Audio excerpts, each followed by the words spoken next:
Welcome guys. Today we're going to be working on a 2012 Nissan Xterra. We're going to be doing a couple things to it in this video. We're going to be looking at how to change the rear differential fluid. It's a pretty simple task, common routine maintenance. It's a little past due on this car, so we'll see what it looks like together. I'm going to show you guys what tools you need and the steps to go to change this. Thank you. Alright guys, so first off, the tools we'll need for this change of the rear differential fluid on this Xterra for this year model is a 10mm hex key and a 14mm. This one's for the fill plug, this one's for the drain plug. I might need this for the threads on there, not sure yet. And then some ratchets for these plugs, as well as your new fluid. I don't think it'll take this much, but I got extra just in case. And also somewhere for it to drain into. What we're going to be doing is first removing this fill plug right here. You notice somebody's put some silicone around it, which is, not exactly ideal, but we'll see what we need to do there. And then the 10mm goes down here for the drain plug.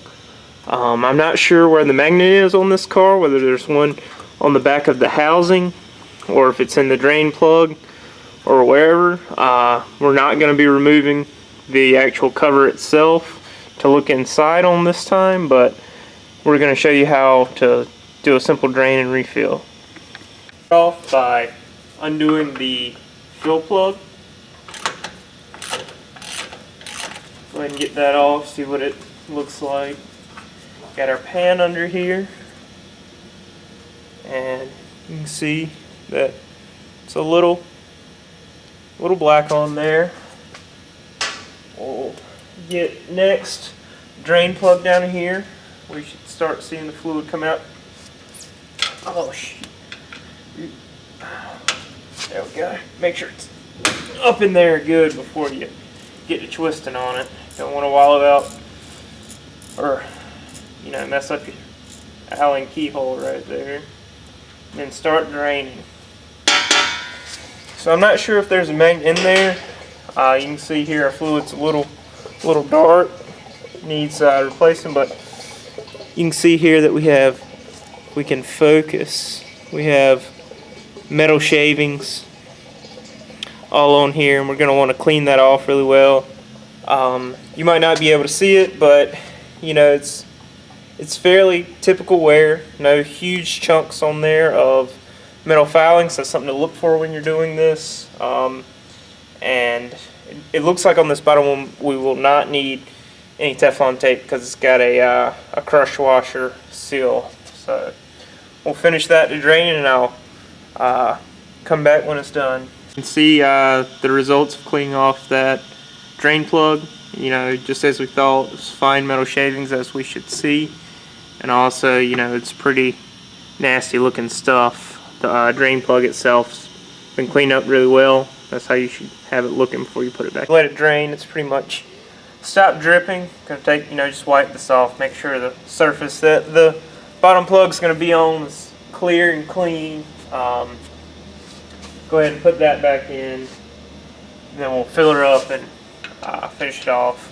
I know this is pretty a mundane task for most people, but there are some folks out there who might find this really helpful, who might be doing this for the first time, not very mechanically inclined, and want to make sure they're doing things the right way. One thing to notice that on some cars you actually have to take this back cover off. There isn't a drain plug, and in that case you want to make sure to either reuse the gasket if possible, or get a new gasket for it. Sometimes a particular type of silicone can be used to seal that, but just know what you need for your car. Again, this is an Xterra, so if you have this car, you should be good to go without all of that. Next, got to fill it up. 75 weight, 90 for this car. I think it would take a little under 2 liters, which is close to 2 quarts. Just squirt it in until she starts coming out the fill hole. You really can't overfill it as long as you let whatever extra you put in drain out. So you should be good to go.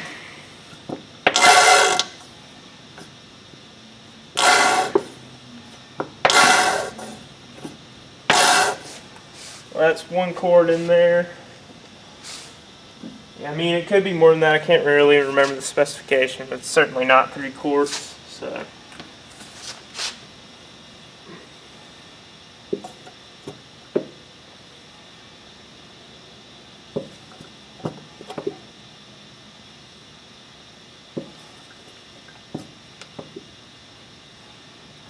I think we're good there. You see it's starting to come out the hole. Yeah, I overfilled a bit.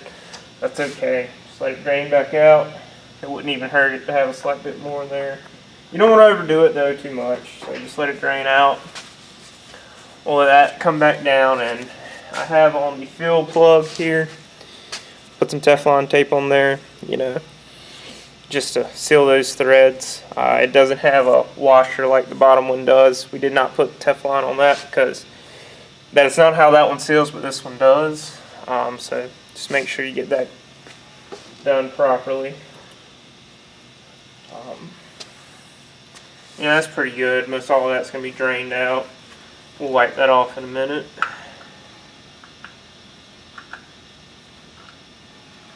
Just start it by hand so you don't mess up your threads. And then just put your wrench on there and tighten it down.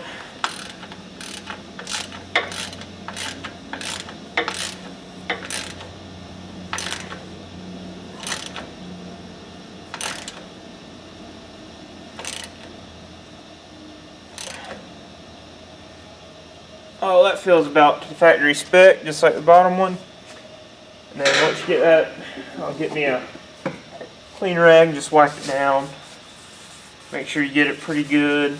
And you know, I might even put a little brick clean on there just to wipe it down and be able to see if there's any leaks better in the future.